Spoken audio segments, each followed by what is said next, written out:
when we ask people, what do you think of sex in general? And when we go deep into their subconscious mind, not into what they think people want to hear, usually the word shame comes up. Aiisha Ramadan is a dear friend, a celebrated mindset and intimacy coach. What have you identified that are the biggest lies that people tell themselves? That I'm fine. Yeah. This is one of them. I'm fine. The question is, are you really fine? Today we talk about the missing piece in many people's love lives. How unexpressed emotions sabotage our visibility and confidence. We go through marriage of 20, 30, 40 years, fake. We go through fake relationships with our friends, with our family, because we are not making peace with our shadow. She appears like the first lady of one of the states, yeah? And she's living one of the most miserable marriages. And the point that I try to make to her is that you don't even know who you are. How do you expect this marriage to be beautiful if you don't know who you are? But exploring yourself, be it through dating, be it through going deeper into the relationship and being intimate,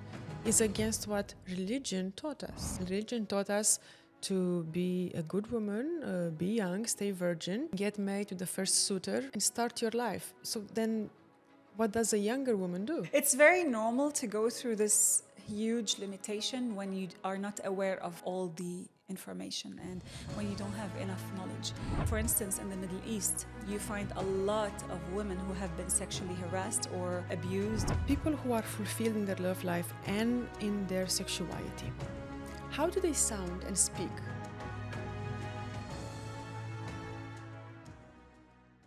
What if the way you are loved is affecting the way you speak? What if the tension in your love life, the fear of being too much, not enough, or misunderstood, is quietly muting your confidence in boardrooms, on stages, or even around your own family? In this episode of UnMute, we are exploring a truth most people don't talk about. Your relationship with intimacy, how safe you feel to be seen, touched, chosen, directly impacts how boldly you express your ideas, share your message, and take up space in the world. And today's guest is here to help us unlock that hidden link. Aiisha Ramadan is a dear friend, a celebrated mindset and intimacy coach, and a former award-winning fashion designer who once dressed stars like Jennifer Lopez, Ariana Grande, to name a few. But her most radiant work began when she left the runway to study the human mind.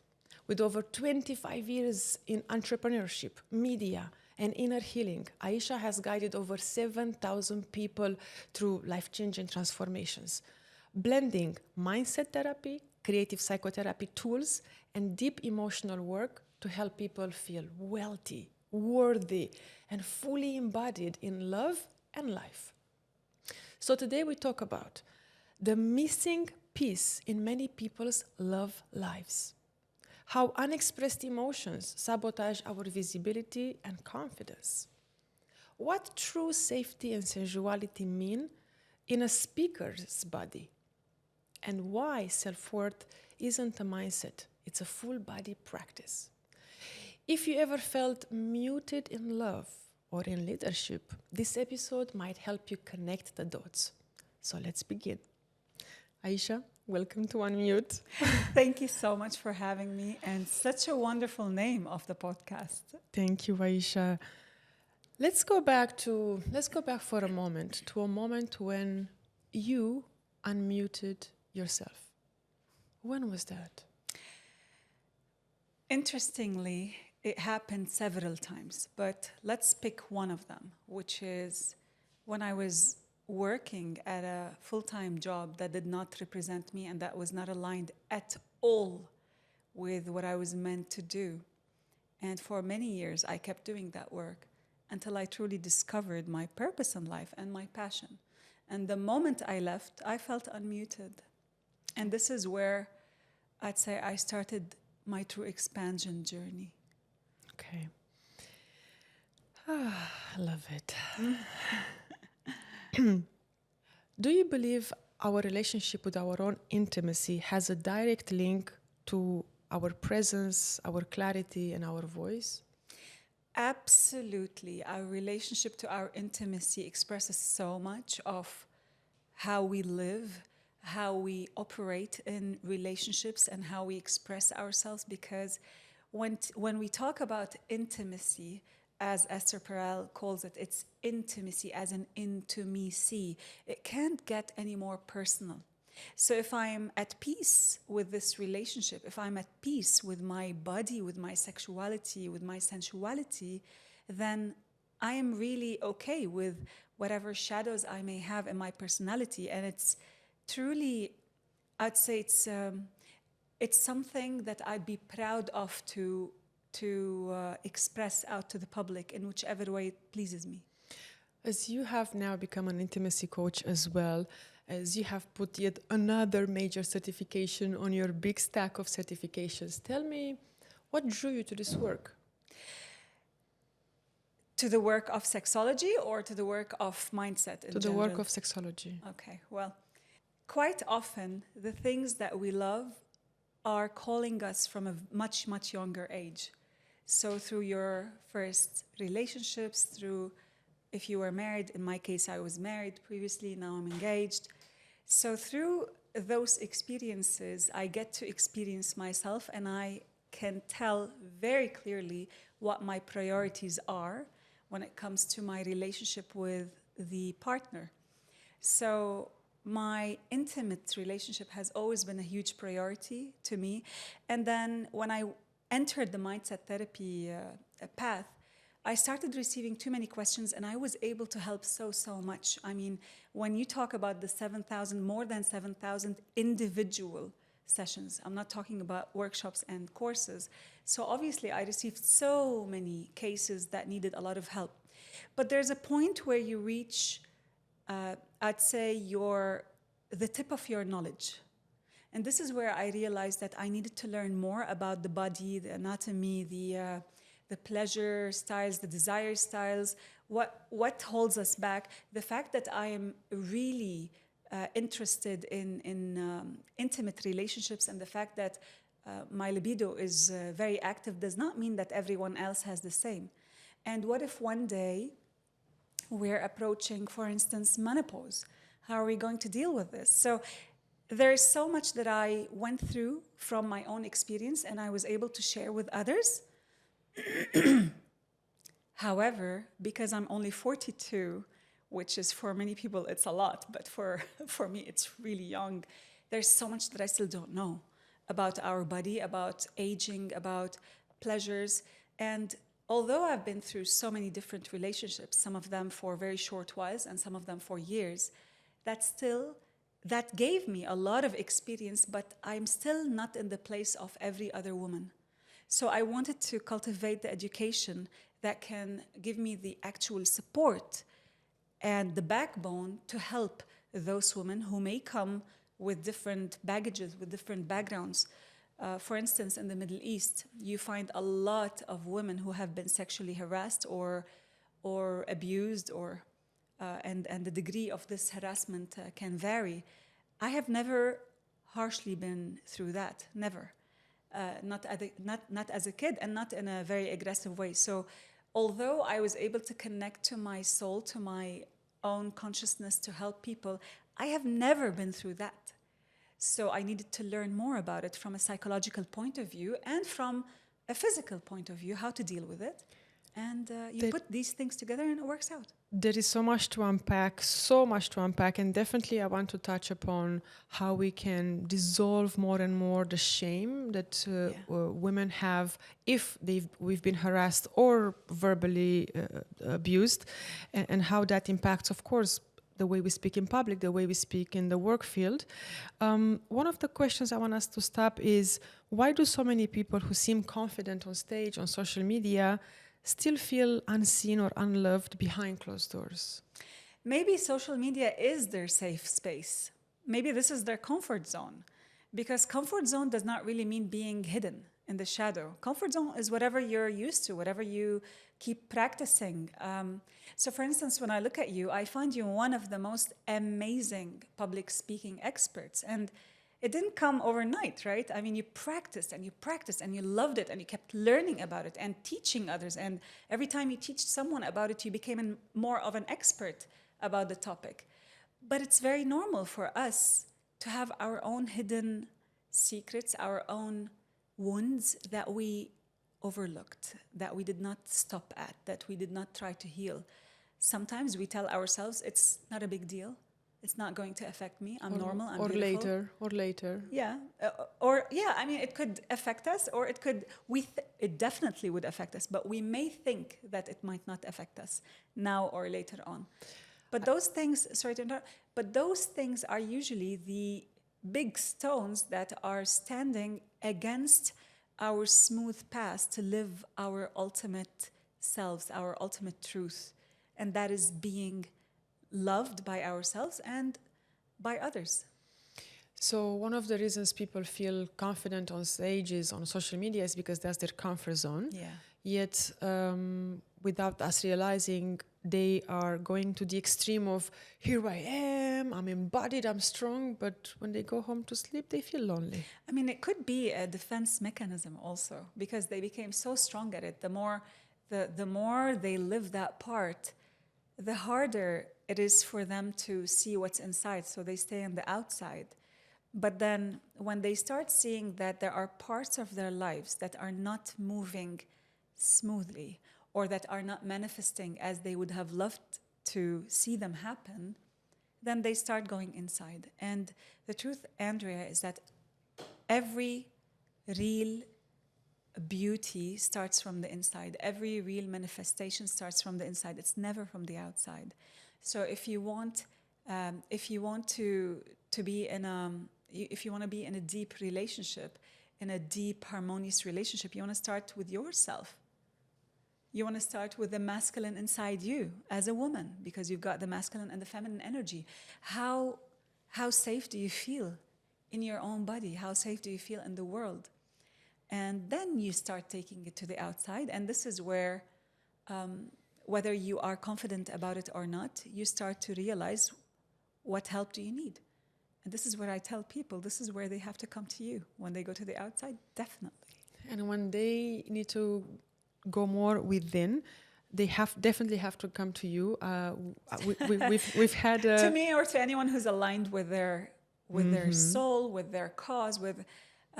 I don't think that every therapist, actually I know that not every therapist works with everyone, because for sure, even therapists have different styles. Yeah, and you know me very, very well. I do not have the extreme soft approach. No. You're empowering, you're strong, you're here, you're hands-on, you're like, let's move forward. Yeah, but also most importantly, for me, it's very important to create a safe space for my clients to see the truth. And quite often, this is what they are so afraid of facing, the truth. And the truth may be that they have been in the shadow for so long, maybe that they have been doing or taking the wrong steps for so long. Speaking of which, what have you identified after coaching so many people on intimacy? What have you identified that are the biggest lies that people tell themselves? That I'm fine. Yeah. This is one of them. I'm fine. The question is, are you really fine? Another lie would be, and it doesn't have to be only about intimacy, right? It could be about anything in life, that I don't need more. I'm good with what I have. And this is, for me, one of the biggest lies, because you're not created to be less or to just fit in. You're created to expand. And to constantly evolve. Absolutely. Another lie would be, I have to get married at a certain age. You do not have to get married at a certain age. You want to be in a harmonious, loving relationship at any age.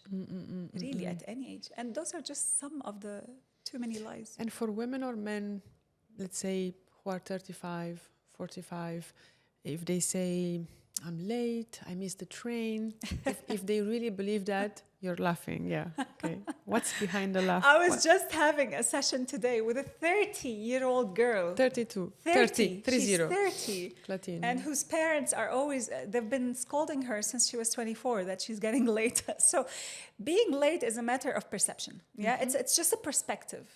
I think that I've got friends who are now at their 52 and they are telling men, please, I'm not interested.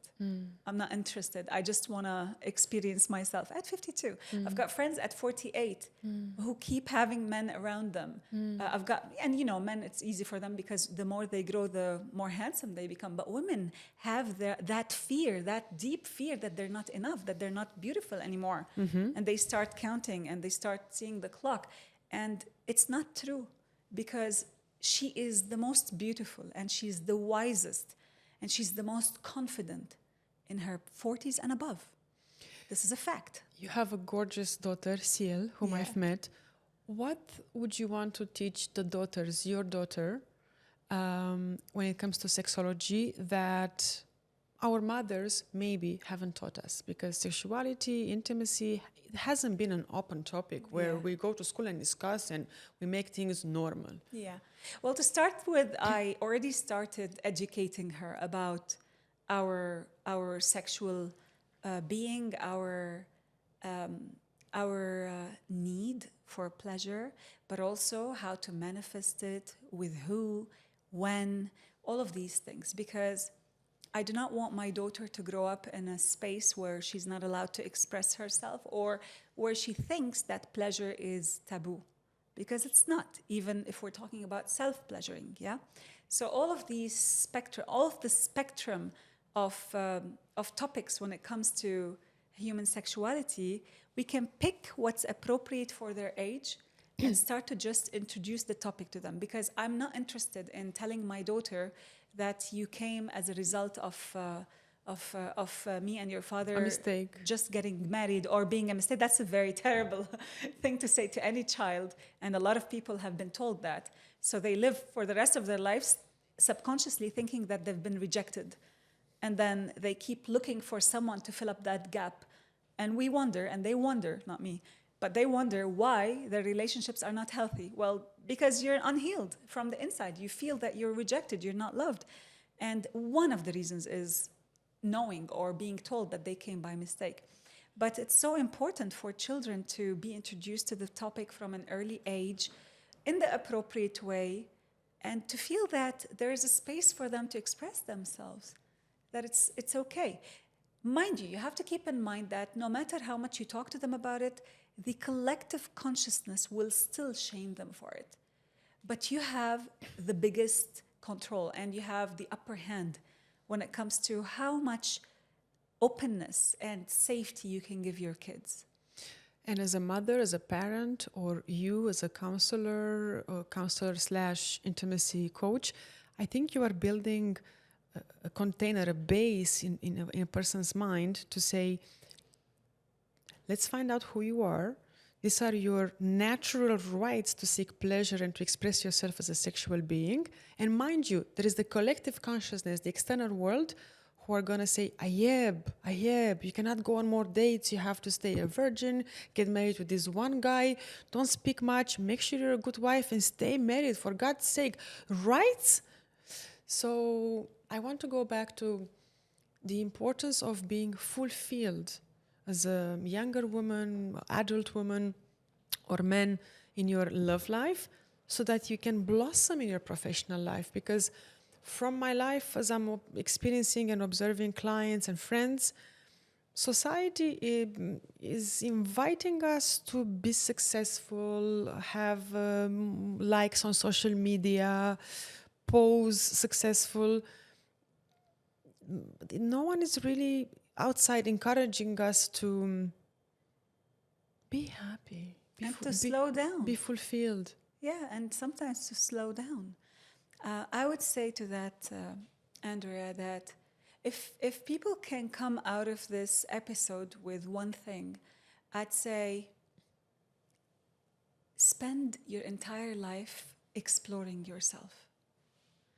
Explore yourself. Figure out what you want, what you like. You want it, do it. You don't want it, it's okay to change your mind. But be conscious about it, because you don't also want to be jumping from one relationship to another. You don't want to be going from one sexual relationship to another. You want to explore yourself as much as possible within your healthy boundaries. Something that keeps telling you, yeah, I'm knowing more of myself. Now I'm understanding more about my values. But get to a level where you start figuring out when enough is enough. Because, for instance, when you talked about the collective consciousness telling us that you have to get married and stay in this marriage, etc., and this is something that I've been through. I was married and I knew I was not happy. I knew I was not happy, and I kept talking to my mother about it, and she kept telling me, he will change, he will change. That was way before I entered the mindset therapy world. Until I started my sessions, and I never mentioned anything about relationships. So I started talking about different topics, yeah? Started from scratch. Once I designed my psychotherapy games, we started talking about general topics. And there comes a time when I heard myself multiple times telling my clients, you are not a tree. You can move. If you're not happy in this relationship, leave it. In the end, I realized that I was saying this to myself. I was like, wow, I hear myself saying this on and on and on. Wow, I'm saying this to myself. And then I did the work that I know would work, and I had the most peaceful divorce. I mean, we finished the divorce, we went for breakfast. My ex-husband and I. We had the most peaceful relationship. God bless. Especially in comparison to any other couple who have been divorced. And I am now happily in love, but I worked on myself. I really worked on myself. So I went through and I faced my shadows. I explored myself. What does it mean you've explored your shadows? I mean, I know, but I want to simplify what is a shadow, and how do we explore it, and how do we embrace it, we allow it? So the shadow is everything that we keep hidden. Now we look at it, I mean, the connotation of this word is usually negative, right?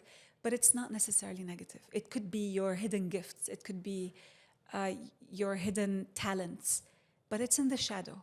However, most of the time, it's things that you're not willing to face because you have a judgment over them, because you think that it might make you too much, or it might make you too needy, or it might make you whatever, yeah? And the treasure is really in those shadows. And we bury them, we don't face them, and we start living in our fake selves. We go through a marriage of 20, 30, 40 years, fake. We go through a job that we're miserable at, and we're not living our truth. We go through fake relationships with our friends, with our family, because we are not making peace with our shadow. So to make peace with our shadow is to basically start the healing process. And it doesn't have to be with a therapist. It could be just by sitting with yourself, by facing who you are, by asking yourself a very simple question. How is this, for instance, how is this marriage that I'm not happy in serving me? And start listing the answers. How is it serving me? For instance, it could be, well, it's keeping me away from my controlling parents. It could be an answer. Or maybe it gives me the title of being married, so I don't feel embarrassed in front of my friends. So these are the shadows. I'm just giving very simple examples by just asking yourself, how is this thing serving me? How is not expressing my truth serving me? Well, usually when people don't express their truth, they think that they will be accepted by others. When we lack the courage to express ourselves, we are either devoted to our ego because I need to feel I'm someone in society, or we feed the limiting beliefs that we have been indoctrinated with. The same happens also in public speaking, right?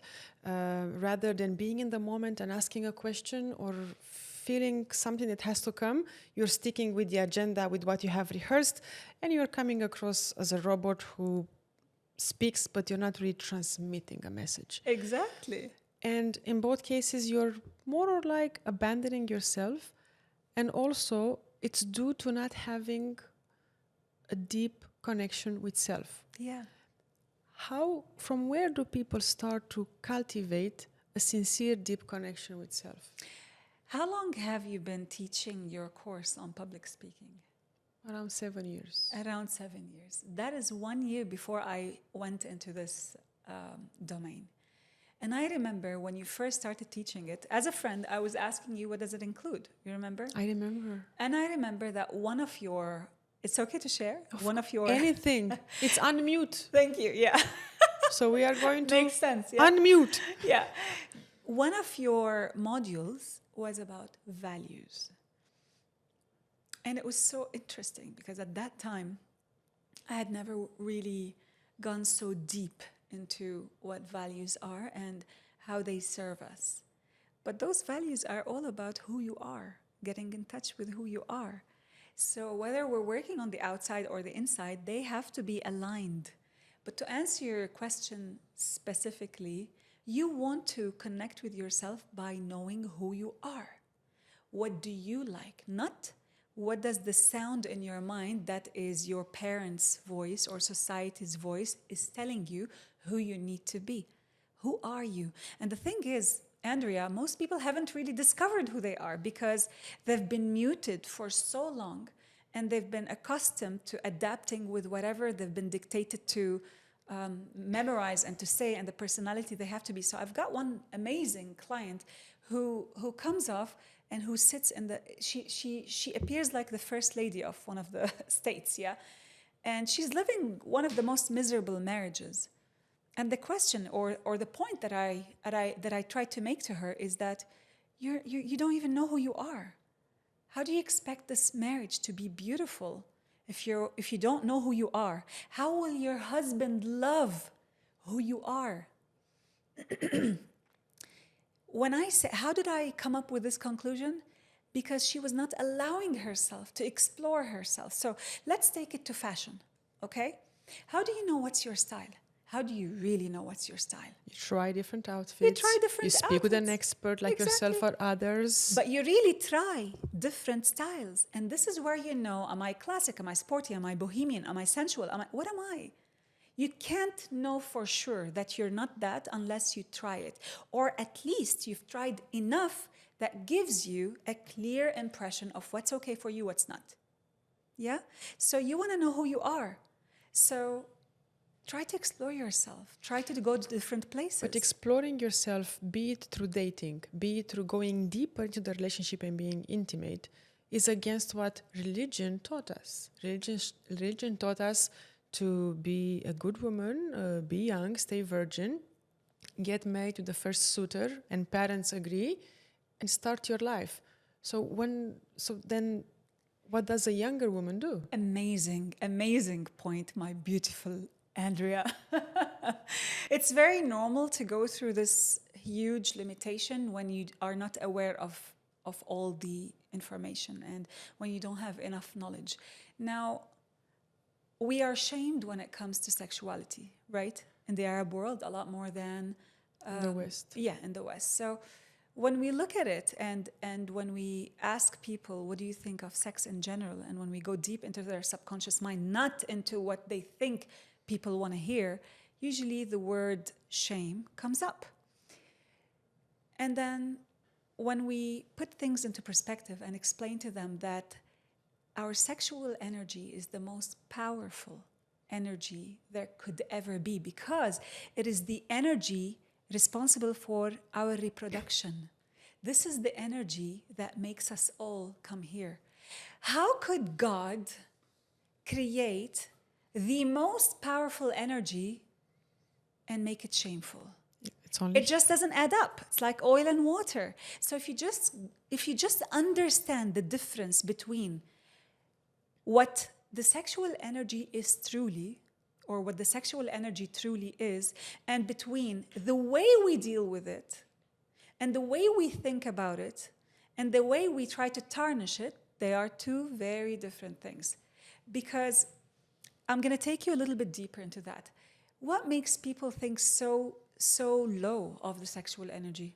It's what they know, what they've It's been what told. they know. And where do they know it from? Book society, people. Porn movies, mainstream movies, whatever, the media in general. That's not the truth.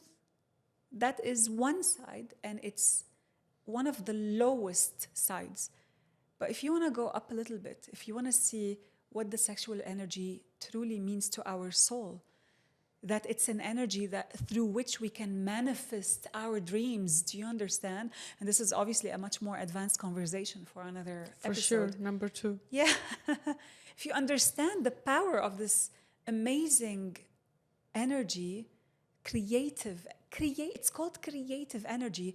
You make peace with love, you make peace with your own body, you make peace with money and wealth, you make peace with abundance in general, you make peace with a lot. Yes, if you make peace with your sexual energy.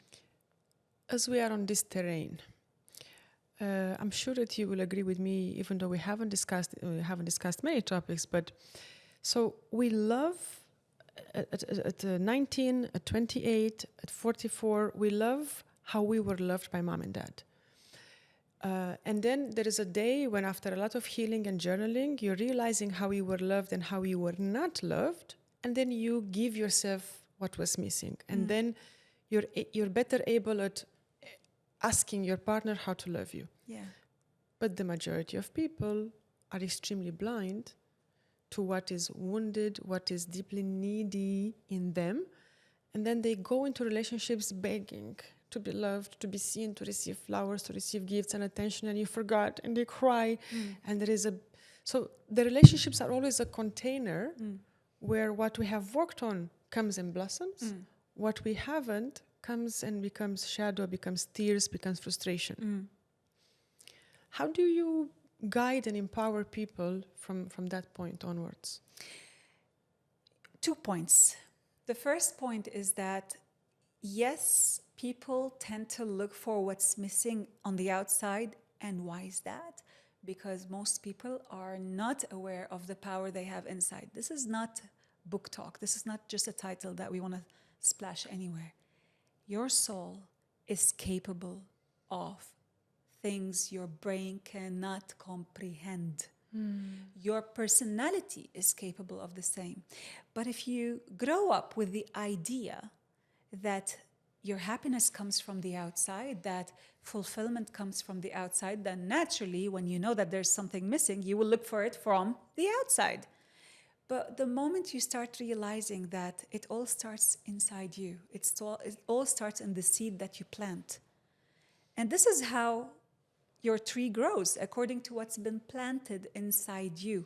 But at a physical level, in your nervous system, your body and your nervous system remembers when a parent has been aggressive, left or abandoned you. This is why we need to rewrite the past. And this is why healing is important.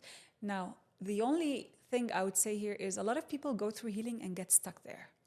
So many people. You do not I've done want to it. do that. I've done it 4 or 5 years ago. Yeah, you do not want You that. scoop and scoop and scoop and scoop and put the You will microscope. never finish. You will never finish. No, but instead, go through the healing, but please make sure that you're moving forward with your therapist/coach. Make sure that you do the healing necessary, but there is always a plan to move forward. How can I move forward? And speaking of which, I'm sure you agree with me that only 5-20% of the world population has financial literacy. And I don't know what is the percentage of people who are sexually, who are comfortable to speak about sexuality. Much less. So how much less? Like 5-10%? I couldn't put numbers because the data comes from the US alone. So we don't really have a specific data for the entire world. But judging from the 7,000 plus individual sessions that I've done and the many, many things that I've learned, it's less than what you can count on your 2 hands. So how do we unmute in our sexual life? Through talking about it, through programs like UnMute, through learning about it, through asking questions, through going to the person who you feel is aligned with you, through sitting with yourself, through journaling. There's so much power because when you journal, you start seeing the reflection. You start reflecting back on what came out from that litter box. Let's stop let's say, because people who are already in couples, they kind of already know themselves a little bit more, but single ones, irrespective of their age.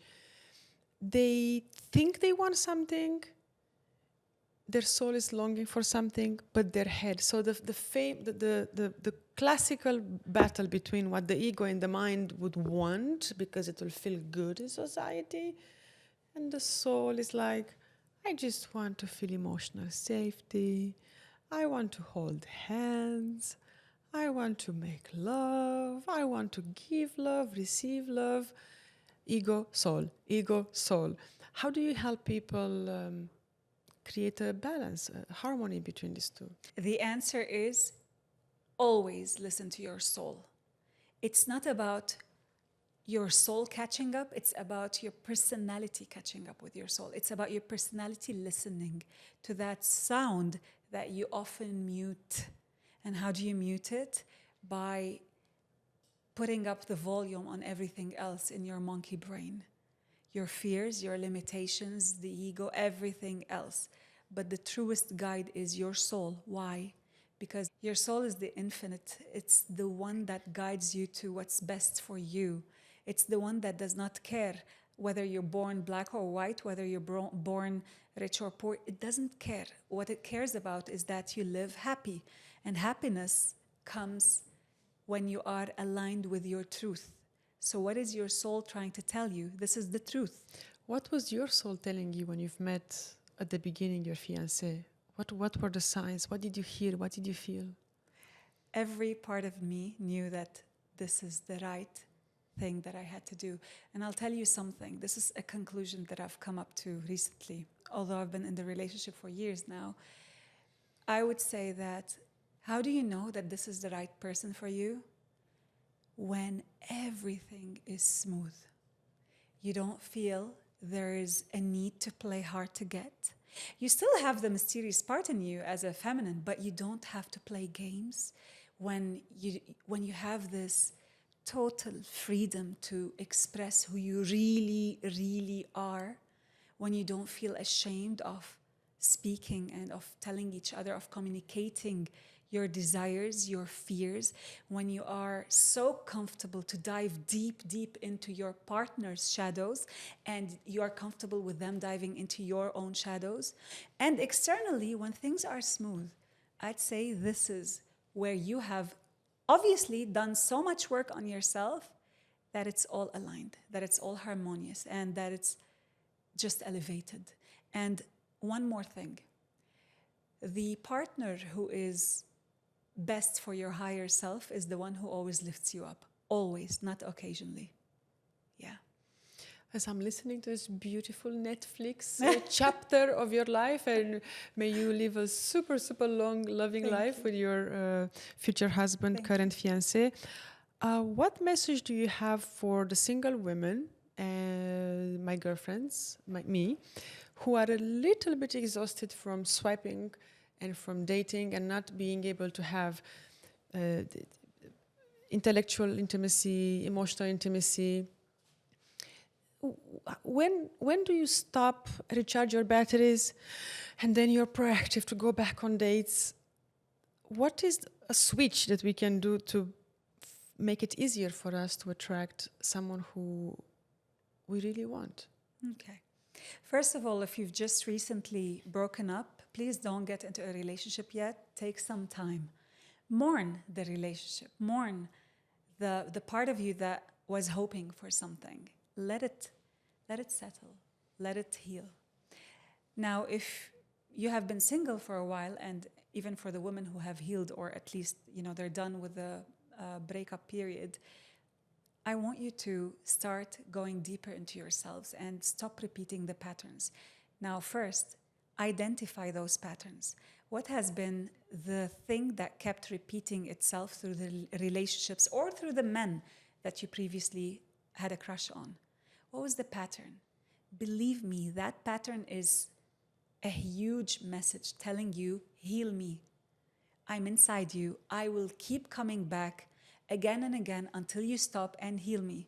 You can do it on your own, or you can do it with someone like me who knows how to take you deep, but then out. Is it, for instance, is it true that if you consciously and subconsciously felt that my mom and my dad weren't enough, and this is not my case, it's just a scenario. If you feel like my mom and my dad are not enough, somehow you end up projecting that on the person that you fall in love, and you will find things that are not enough in him and you will be dissatisfied. Oh, my darling, you will project anything that you saw on your parents, on your partner, on yourself, on the relationship itself. So I'm going to give you one example. I had a lady who came to me trying to work on her ability to manifest abundance, wealth, yeah? And she kept having problems with her husband about that. So she kept hiding things from him, etc. When we went a little bit deep into it, her biggest memory of her parents was when they fought about money. So she grew up learning that money makes couples fight and that this is how marriage should be. So she manifested it in her marriage. And this is one of millions of examples. So whatever you believe, whatever you were raised to believe, You will repeat. you will repeat because you were raised to believe that this is how it's made. So it's literally like thinking that the only way I can use this mic is this way. The only way I can use it. So I will be resistant to turn it around, to use it in different ways because I was raised to believe that this is the only way it works and it operates. Same with parents, same with marriage. And why at a mindset level, if you've been single for more than 2 years, more than 4 years, why both men and women are more on a defense when they meet someone? Because when we are 20, in our 20s, we are a bit more blindfolded. We have those pink glasses. The hormones are stronger. But come 37, come 43, wait. Bank account, status, fitness, alcohol, cigarettes, la. Friends, how much you try, like, the fee inventory. The list grows. Fee over what you inventory. As in, you mean as in what they accept in the partner or not? Look, there's a very thin line between knowing your values and knowing who you are and between subconsciously pushing men away from you or pushing partners away from you. Let's slow down here. By all means. There is a part of women, if we're talking about women, for instance, because they're more on the defense, right? Part of them are really trying to take it slow, and they have learned from their mistakes. They're getting to know who they are, and they figured out that I'm not interested in entertaining a man who belittles me or a man who does not share some of the activities that I like or whatever. This is something valid, so she's looking for someone compatible with her. But let's say those women who, there's the other part of women who became so afraid because they were so hurt by men subconsciously, they start creating reasons not to be in relationships. So they come up with lists that don't really belong to them, and sometimes they're not even logical, just so that they drive relationships away from them. For the longest time, and you know this, I haven't necessarily feel safe around a masculine. And you've helped me, we've talked about it.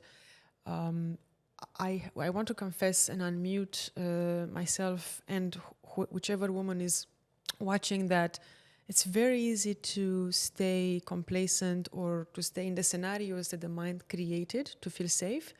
And it's so liberating when you have a conversation with you or with a really close friend who tells you, go challenge the fear. Yeah. Go safely, go slowly, but go challenge the fear. Yeah. Recently, I told someone I was on a date. Okay, sure. Are we just chatting? Yani, 1 month, 2 months, sure. Yani, coffee. And I realized that the person is amazing, but hesitant. Yeah. And I said, I respect your style. I know who I am. Yeah. I think we have different styles of communicating, and therefore, and that felt so empowering because I can be this force of nature when aren't you? when I facilitate or I'm on stage.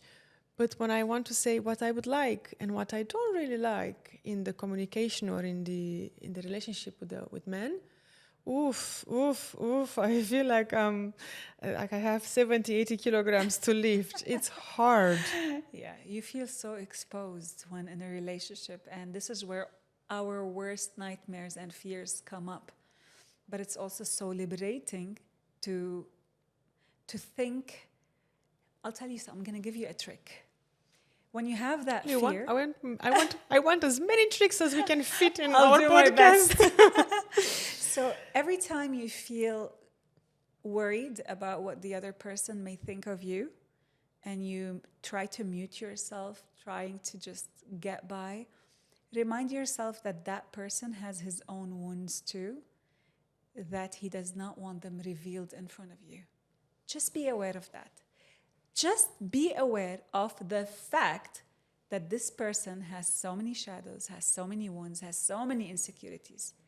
Knowing that will give you so much strength to be able to express who you are unapologetically, because now you know that whatever you have, he may have tons more. And it's been a while, maybe a year or so, when I started, since I started to experiment with, so what if I lose the person? But I will win myself. Yeah. And little by little, gently, gracefully, in saying no or saying what I want, hecky, I felt taller. You're already too tall. I felt I was taking space. And of course, I'm waiting for the men who will respect and love that. And yeah, I think I'm patient, but I'm not. I want to take you to a hard area and ask you a super hard question. As I train people to speak on stages, I'm sure you teach women and men, but maybe mainly women. Women and couples. Women and couples. Yeah. How to speak their desires. Yeah. How does that look like? Is it easy for you? Yeah. Why is it difficult for them? Well, for starter, I'm very comfortable with my own self and my shadows, and it is my job to create the safe space for them to know that all of them are welcomed, just the way they are. Because I have this true belief that we are so different and so uniquely beautiful, and I really mean it. And there's nothing that you can show me that will scare me off. And when they feel that way, they feel safe enough to start expressing their truth. How can I now bring this in between them? It's just a matter of time and a matter of true desire to make this work. So when we're talking about couples, if they want the relationship to work, then we build on that desire. We build on that desire and we start to slowly break out their fears, create the space to be true to each other, to be honest. Give me more juice. As in, for a woman who says, I want more of this, I want more of that, how do you actually train her to say it? Because her voice was shaking. Well, first of all, she has to explore herself with herself. Okay. Yeah, this is why we do a lot of self-exploration practices, and we take it very slowly so that we can discover her erotic blueprint, we discover her desire style. Is she responsive or is she spontaneous? We start teaching her more about herself. I ask, she answers, I start connecting the dots, and then she starts to explore herself. When she does that, it becomes so much easier for her to express it to her partner. But we take few months of working only with her first. If I was listening correctly, and from my experience working with you, when I took your session, it sounds to me that unmuting yourself sexually could mean rewriting, reevaluating, auditing your values. Yes. Being true to what you want from a relationship versus what society put in your mind that you should have in a relationship. Mm-hmm. So values, mindset, then exploring your pleasure. Body. Exploring your body, exploring what works for you. What do you want? What type of sexual being are you? Are you energetic? Are you sensual? Are you kinky? Are you a shapeshifter? What are you? So there's so many different ways that are you sexual? So how do you get turned on? What do you like? What excites you? And also the other part is, you need to always keep in mind that there are very important things that play a big role in your performance, in your pleasure, such as the context. So if you get turned on by a kiss on the neck, by your partner is something, and by a strange man it's something else. So the context, how do you feel now?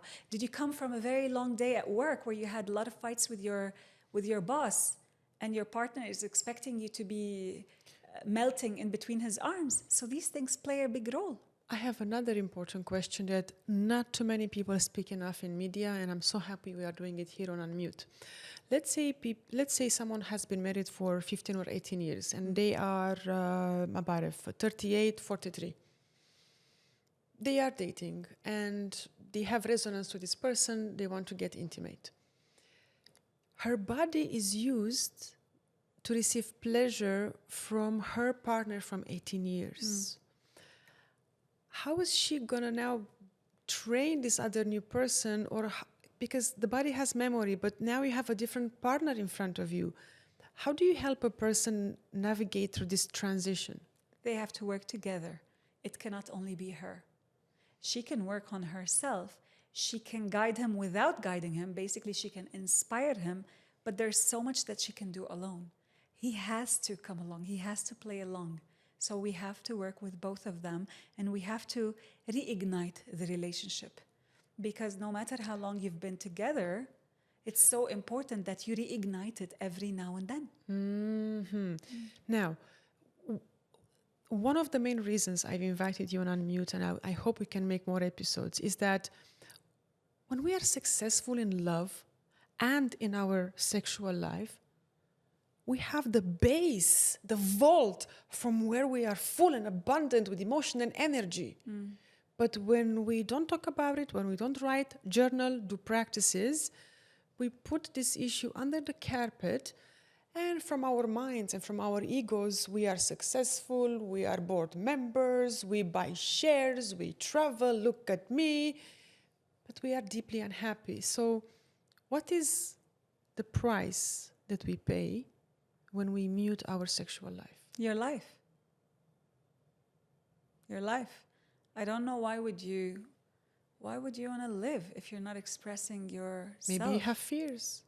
Yeah, but I mean, Face you're not them. living, right? You're not living in You're this way. numb. You're numb, you're not living, you're not giving yourself what you deserve.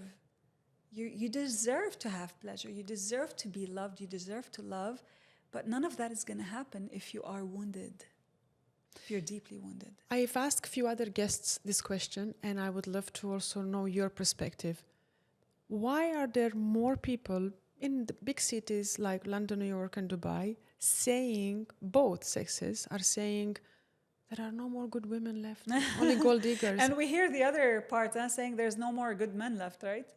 Limiting beliefs. I tell them, come sit in my place. You will see thousands of women who are really interested in having amazing, balanced relationships, and thousands of men, this is just from my place, who are looking for a decent woman who is going to love them, support them, where they will support her and give her, and so much more. Limiting beliefs. I'll explain something to you, Andreea, and I hope this is going to be clear. So if you are on this level of consciousness, and this is your belief, and this is where good men or women are, because their vibration is much higher, you cannot see them. It's like being on a plane from New York to Paris, and they are from a plane from Brazil to God knows where. Yeah, you are in two very different places. You want this type of men, you need to shift your vibrations, and you need to meet them, which means you need to start seeing them. In other words, they are already there, because all options are there, all men are, they are there. You just can't, literally, you can't see them, you can't find them, because you already believe that they're not there. Your wounds already blinded you. Heal, you start seeing them. I'm going to give you an example from The Secret. Was it The Secret movie? Yeah, The Secret movie, where they were testing the law of attraction, how it works. And then I learned from reality transurfing that this example misled people. So the example says that someone said, okay, I'm going to practice attracting a feather, a specific feather. And eventually he attracted it. However, what happened in reality is that he didn't attract it. That feather was going to be there that moment, that day.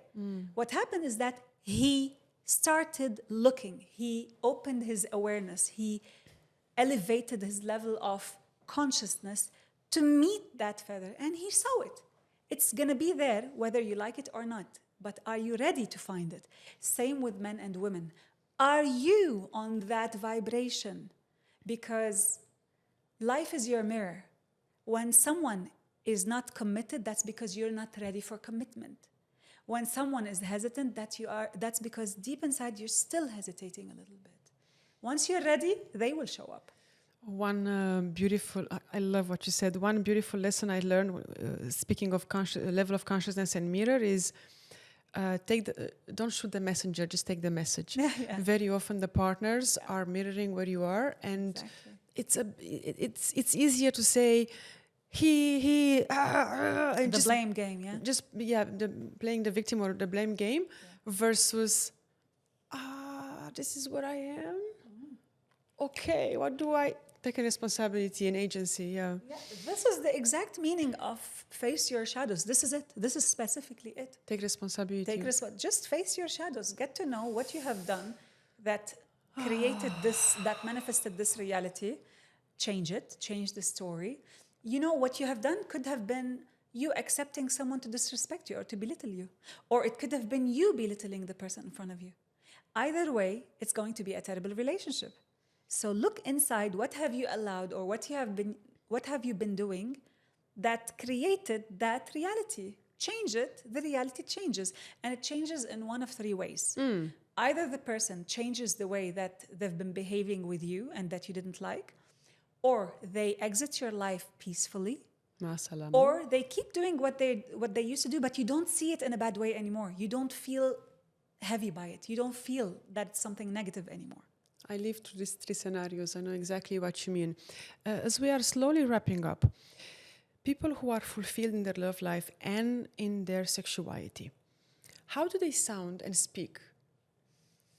Happy to start with. You definitely see the glow on their faces. They know how to express their desires in life in general with ease. They are not ashamed of themselves, because if they're very comfortable with the most intimate part to themselves, to their soul, then they're very comfortable with whatever else comes up, and very fulfilled. And generally speaking, if they are balanced when it comes to their sexual energy, you will find that they have abundance in their lives. Tell me more about that. Well, because sexual energy is directly related to abundance and to wealth. Because this is where we create. Remember, we create babies, we create ideas, we create and we generate money and income. Now, intimacy is pleasure. And what do you think money gives you the experience of? Pleasure. Pleasure, life, everything, right? So if you shame one, you're shaming the other.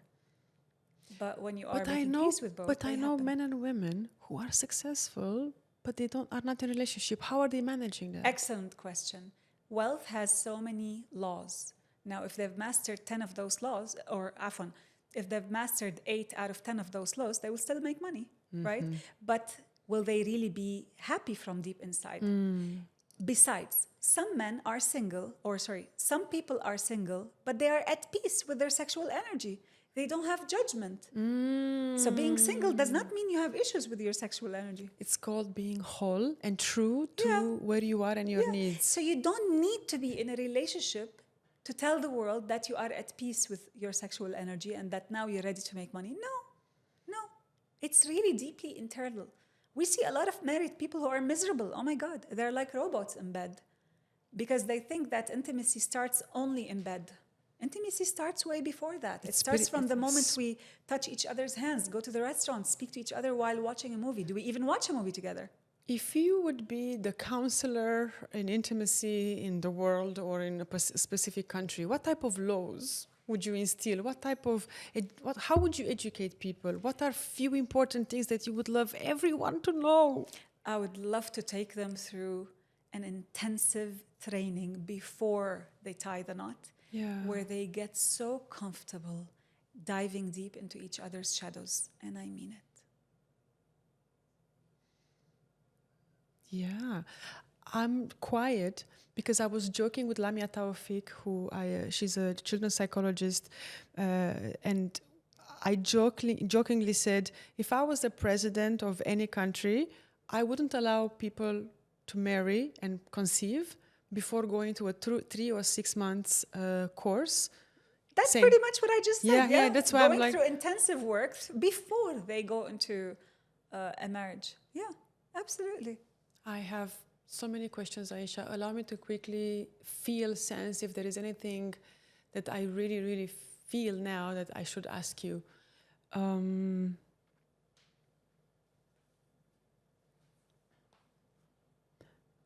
Why is our sexual life scaring us? This is where you feel exposed the most. This is where you cannot keep putting masks on. Where you are rejected or not, you're on the edge. You are, there's a saying in the US, if you want to know a girl, take her to the beach. If you want to know her physically, take her to the beach. No makeup, you see her body, etc. When it comes to our sexual energy, it's way more than that. It's opening up. You can't hide.